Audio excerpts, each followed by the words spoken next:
Hi guys, and welcome to today's video in which I'll be sharing with you my Boozy perfume collection that I've been promising you for a while, so thank you so much for this request. Keep on watching for all the details on these perfumes that capture different kind of booze. Let me know what's your favorite alcohol notes in perfumery. I'm really open to your feedback in the commentary section, and down below in the description box you can find more information, so please check it out. If you like this video, give it a huge thumbs up, as well as feel free to subscribe to my channel because I would love to have you here. And once you're done with that, we can get started with the lightest alcohol, and then we'll work our way into the most serious booze. But first, let's talk champagne. Sparkling, joyful, irresistibly fancy. Champagne notes in perfume often come through as aldehydes and citrus for that bright effect. And first things first, I want to talk about Tonka Peach by Galahad Fragrances because it smells like peach Bellini. Juicy, sparkling, creamy, all at once. Peach in here is sun-warmed and ripe, while Tonka is giving it like a cozy undertone, so you can easily wear it on the everyday basis. It's not one of those heavy alcohol perfumes. It's fizzy, it's sparkling, it's really light to wear if you're going on a brunch and want a casual but a little bit fancy fragrance. That's perfect for that. And there is another fragrance in this line like Tonka Zur, which is not only great for daytime, but you can actually easily take it with you into the evening because it got that cooler, smoother, slightly more aquatic vibe with a bit of berryness to it. So it's very luminous, it's grounded. I actually really like it very much, but it depends on your taste if you are there for a peach or berries, because the base is same, very nice, creamy and tonka bean-like, and they project really well, being at the same time very comforting. But with that being said, let's talk about cooler champagne like Rose Caviar by Saloon that I'm playing around with because I've been really curious about this fragrance featuring very unique notes because it is a little bit daring on the cool side. This rose champagne is not floral at all, with a little bit of an edge, and I like that caviar chord, so there is something salty in there, kind of like eating oysters and sipping on your rose champagne. Very luxurious, very beautiful, and definitely will cool you down. So just in case you like fragrances that play on contrast, this is something very special. Floral, salty, and at the same time a little bit boozy. So with that being said, now let's talk about Missing Feeling by Ephemeral Diotic. That is very nice, airy, musky type of fragrance that smells like your skin, but better because it's kind of like a very nice feeling, memory of a celebration when alcohol has faded into the air while you're cleaning after your guests have left. This is a very nice, modern, chic and minimalistic type of fragrance that is not too much, yet there is like that whisper of champagne in there. And finally, most creative hidden gem in my collection, and everyone who visits my studio here and is curious about my collection is so impressed with this fragrance Anemone by Blackbird, which is very abstract take on champagne. Doesn't even smell that boozy, maybe a little bit powdery. There is ambergris, tobacco, lotus flower, honey, resins in there, and it's very hard to describe it by notes. I would say that it's like an art house in the perfume form with a little bit of a very, very smooth booze. So just in case you are familiar with champagne notes, let me know what's your favorite fragrance with it, or in case you've already tasted it in your life, please tell me if you can describe its taste and how it smells. And we are moving on to some fresh alcoholic tones in cocktails, and one of my favorites used to be Mojito. I actually made a promise to myself that I won't have another drink till Ukraine wins, so for now I'm just enjoying my virgin Mojito, and it's like splash of green, positive energy, flirty lime, mint with sugar, and you can get it all in this fragrance Oliver by Strangers Perfumery, which was actually inspired by the very cool movie Call Me By Your Name that I felt inspired to watch after I've tried this collection that I've already reviewed for you. And just in case you like zesty lime, crushed mint, and you would like that Mojito accord, you'll get it in here with just a little bit of sugar on woods beneath it all. So I would recommend it wearing on a hotter day because it just has that very playful and at the same time positive, fresh energy. And another drink that I loved a lot was gin tonic with a little bit of a bitterness and that fizziness. It was kind of cool and truly chilling. So for me, that gin tonic accord is captured in Green Island by Lorenzo Vasaglia perfectly, because it's crisp, herbal, and for me it's like a botanical soul of a gin dedicated to juniper berries. But not just that, there are so many citrusy notes swirling in this aromatic blend. So just in case you like perfumes that smell classy, aromatic, maybe a little bit more masculine, my boyfriend loves it a lot and projects really well, like all Lorenzo Vasaglia fragrances. So with that being said, now let's talk about something a little bit more minimal, serene, foreign, unusual, at least for me, because this fragrance, Gekko Hanami, was inspired by Japanese alcohol sake that I've never tried in my life. But this perfume changed my perfume game forever. I used to be obsessed with DSH perfumes for a good reason, because she creates very specific, very unusual, particular fragrances, and this smells intoxicating but very peaceful. It's like delicate cherry blossoms are floating in sake, which is not edgy at all. It's like watching moonlight. It's so tender and calm. I totally love this fragrance. You can absolutely wear it for yourself because it has that very intimate feeling. So with that being said, now let's move on to German traditional drink, which is beer. And it might be a strange idea to have beer in your perfume. Let me know if you would wear a fragrance that would smell like it. But this quirky brand, 4160 Tuesdays, got Up and Apples and Pears.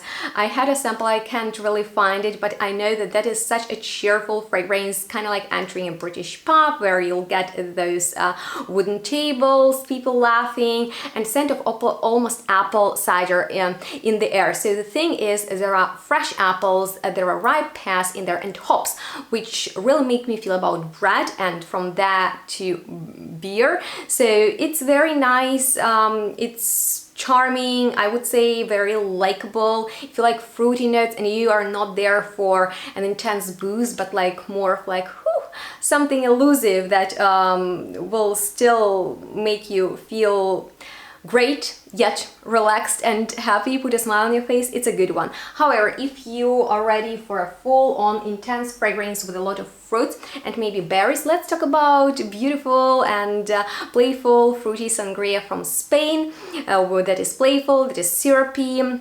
And those bold fruits you'll get in the mix of Sangre Dulce by JUS Perfumery. Now, this is not your simple fruity fragrance, okay? This is intense. In here, you'll get dark berries, cinnamon, splash of brandy, and a lot of booze mixed with animalic notes. So this is a serious fragrance you would want to wear to impress someone. It's a little bit dangerous with that femme fatale vibe. So it's quite complex, and I think if you like sangria and you are ready for an animalic twist, you might actually really enjoy. And from there, let's move on to Amaretto. Very beautiful, a little bit sticky and sweet, delicious note that I noticed is one of my favorites when it comes to boozy ones. Let me know if it's too much for you or not.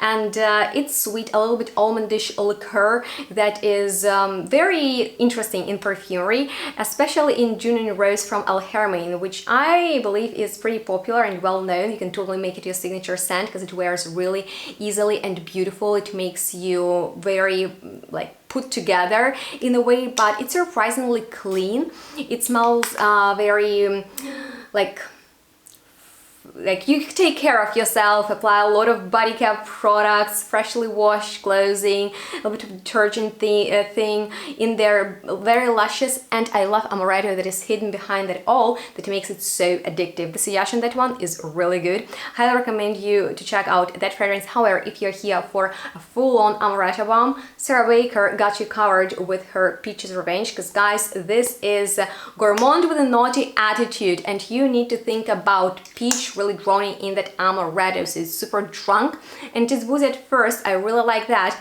but in the dry down it turns sweeter, powderier, and more vanillic. It lasts for such a long time. I like how positive, how happy it makes me feel. It's not too boozy, okay? It's not too scary, so don't be afraid of that. However, if you're looking for a beautiful boozy perfume that would smell mature and elegant, and you can even wear on maybe a business day or something, there is this opulent saffron by El Hermain, and maybe because of saffron, which is spice with a leathery facet, I'm getting like this animalic thing just wrapped into Amaretto creaminess. This is so good, a little bit sharp, but in a nice way. I like it. However, I think it's not for everyone because it's so mature. So talking about liqueur and amaretto, probably it would be appropriate to mention Lost Cherry, but it's so popular that everybody and their dog and whatever loves that fragrance. So I would love to introduce you to Devious by JUS Perfumes, because for me it is way more balanced, a little bit more mysterious, interesting take on this amaretto liqueur note that feels not only just dark, it's not sticky, it's not sweet, it's super beautiful and well balanced. So if amaretto can be too much for you, overwhelming, too sticky, sweet, and just much over the top, that's not that. You can totally dress it up and wear on a glamorous day, no problems. And they are doing a sale from time to time on their website, so make sure to check out this brand because their Amaretto perfume is one of the best. And we are moving into real liquor. So I've noticed that I am very attracted to perfumes with those notes. Let me know how about you. It can be very different. I'm here to share with you three beautiful ones. One you can check out in the shop. Just run and check out this version of La Vie Belle Elixir, because to me it's like lipstick mixed with this liquor that is extremely glamorous. You can wear it on a special occasion, yet it smells extremely likable. So if you prefer designer fragrances that you can easily find in the shop, make sure to give this one a try. Don't sleep on it, because it will make you to stand out among so many other boring, repetitive fragrances. So they've done such an incredible job with this fragrance. I'm super pleased with it and highly recommend you to give it a try. Now, if you are there for more creative and artistic fragrances, there is Golden Guy in Matt Malek's collection that was inspired by Tokyo's nightlife. And guys, this is very mysterious, interesting, smoky, boozy fragrance with neon-like feeling that will take you on an interesting adventure, but it's not so overwhelming that you might forget everything you experienced during the night. No, you will remember your adventures, but you'll be in this alcohol stage of when everything is blurred and everything is like in a movie, and it's extremely long lasting. That sillage, oh my gosh, anytime I smell it on myself, you know that feeling, like you know that you're up for something great. So that's the scent of excitement to me, and one of the very best liqueur fragrances that I've already mentioned so many times on my channel is Pink Champagne Truffle by Pana London, and here I am talking about it one more time, although it is just about ripe berries, one of the best chocolate notes ever, and liqueur. It's never boring, and it's great for romantic occasions. So if you're going on a date, maybe to the restaurant, and you want to impress someone, you want a smell of pure decadence, this is such a great fragrance, and the sillage of it is fantastic. So don't sleep on that. Let's talk about red wine. I've never been a fan of. By the way, let me know if you're team red wine or white wine, and how do you think it can smell in perfume? A little bit savory, right? Well, I got two great ones to share with you, one of which is Cherry Ink by Lorenzo Pazzalia. And you know what's special about it? That on the one side it smells like real ripe sweet cherries that you would eat straight from the tree, but on the other side there is this dark side with ink and with a little bit of booze. I would say that it's not too savory, don't be afraid of it. I actually really like it, and it's a unique cherry fragrance, not in style of Lost Cherry at all. Not to mention it's great sillage. Every time I wear it I feel like, wow, this is like a cherry fragrance reinterpreted in a whole new way. But with that being said, let's talk about more autumnal take on the red wine note, and this is September by Gallica Fragrances. Super strong fragrance you need to wear out on your coat just because it projects like crazy and smells of smoky, delicious, a little bit sweetened amber with maple syrup, and of course red wine for that atmospheric feeling. So this is super strong, and let me know how you enjoy your wine, because I am a little bit sorry that I don't drink it, but yeah, you can't have it all. And I've also never tasted vodka in the pure form. Let's talk about it as the next note. Let me know if you can imagine how it can smell in perfumery. To me, it's more about the feeling, the texture, the coolness and crispness, how clean it makes fragrances smell. And there is this Ficus in Fabula by Lorenzo Pazzalia once again. Well, he is chef, right? He knows how to work with alcohol and different notes, but there is something like dead cool about this one. It's pure confidence, nothing sweet, nothing playful. It's super seductive, you guys, and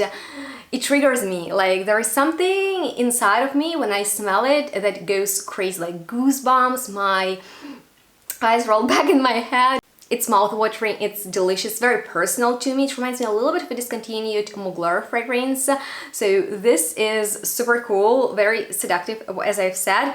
Kind of like vodka transparency meets a creamy green fig, but not in style of diptyque, if you know what I'm talking about. So with that being said, now let's get into sweet, spiced, addictively warm note of room, which is rich and cozy in perfumery. So let's get started with my OG favorite, PERNOIRE Perfumes by Nishane, which is kind of like a masterpiece, okay? It's a tropical tobacco with coconut rum, great texture, and glamorous pirates could wear a fragrance like this, or a bigger man with a beard. Oh my god, it projects really well. It's one of a kind for sure. And following that, let's talk about a budget-friendly option from very popular Arabic brand Latafa, Petra, which is my favorite from them, because it's like this weird take on tuberose that feels green in here, mixed with coconut for the texture that is creamy, and the rum that definitely makes it almost spicy boozy. It's fresh, very weird but lovely fragrance that gets compliments. So yeah, this is a really good one. But now let's talk about my most worn. First of all, we got Ottimo from PERNOIRE, and there's also Tierra, which I used to wear a lot because it's nice contrast of something grounding, woody, alcoholic with red fruits for that nice balance and dynamic. But I prefer Ottimo, which is like a darker gourmand, guys. It just smells like me. It's sweet rum with vanilla, super nice. The sillage fit is amazing. You can get these perfumes with my discount, so check them out. You'll be set for autumn and winter, just as with Mandorle from SORADORA. Oh my gosh, I love it because it's about that almond, right? So it's powdery, but like with sweet, that is so soft to the touch, being animalic and caramelized. This is amazing, and this smells extremely rich and expensive. But if you're here for very sweet rum, Lorenzo Pozzaglia got one called Vampirum, which is kind of like a vanilla pot, so it's very spicy and sweet at the same time, but not simple. So you really need to appreciate sweet booze in order to love that. And with that being said, now let's talk about the most luxurious boozy note in perfumery. Let me know what it is for you. In my opinion, cognac is what makes fragrances smell really smooth, rich, and complex. And I have a few favorites in my collection featuring it, such as this pretty well-known bitter peach, because it's a nice crossover from Tom Ford, kind of like Angel meets Coco Chanel after a few cocktails. So there is this bold note of peach that feels boozy with almost like Aperol spritz aftertaste coming from bitter orange, and Havana that pushes the alcohol accord of rum and cognac. And you won't get a hangover after this perfume. It is intoxicating, wearable for the daytime, lovely, projects well, the sillage is nice. I like it a lot. But if you want aged cognac, there is this perfume Reverie from Sharon that makes me wow every time I wear it. I do have a lot of perfumes in my collection, but this is top-notch quality, and it is all about dark chocolate, woods, unexpected pop of strawberry, and of course cognac that makes it smell so refined, so expensive, like a proper niche perfume. So just in case you want something like that quality, I highly recommend you this fragrance. And in case you're looking for something a little bit more crazy and out there, of course Lorenzo Pozzaglia got one called Foam, and I was surprised that my boyfriend, who is more like a violet musky or fresh kind of guy, loved such an intense incense bomb with dark resins and cognac that melts into birch tar. It smells a little bit burnt, but the sillage is amazing and the dry down is very good. However, it is way too overwhelming for me personally. I can't wear it, but he loves it. And if you're going out and you want perfume that will fill in the room, guys, this is serious stuff. Be careful with it, but it's out there, and I wanted to let you know about it. Just as this beautiful fragrance, probably you don't know about Mad Tea Party from Le Froc, but guys, look at the color of this juice. The ingredients in here is what make it really shine. So if you're there for the idea of adding cognac to your beautiful tea drink, then you will love it, because it got that buttery texture coming from iris. Such a good fragrance that is very complex and interesting to experience it during the day. It is powdery, but in a rooty way, so good. really recommend to check that out. As well as, finally, last but not least, very atmospheric fragrance from Matt Malik. His new release, Antique Vanilla Elixir, which is woody vanilla with strawberry liquor in your cognac drink that you drink for your own satisfaction when you want to be warmed up from within. This perfume does it really well. I've been loving wearing it outside on the fresh air, especially on my clothing like a sweater or a jacket, on a scarf. Boozy perfumes perform really well. They are vibrant, exciting, sexy. Let me know what's your favorite boozy note in perfumery, and if you have any questions left, I'm here to answer them. I would highly appreciate if you could like this video. Really, those thumbs up as well as the subscription matters a lot to me personally. Check out the description box where you'll find more information, request future content. Thank you so much for this video. It was so much fun filming it, and let me know what you would like to see next. Follow me on my social media, and thank you so much for watching. Have a good day. Make sure to stay tuned and smell good. We'll see you on the next one really soon. Bye guys.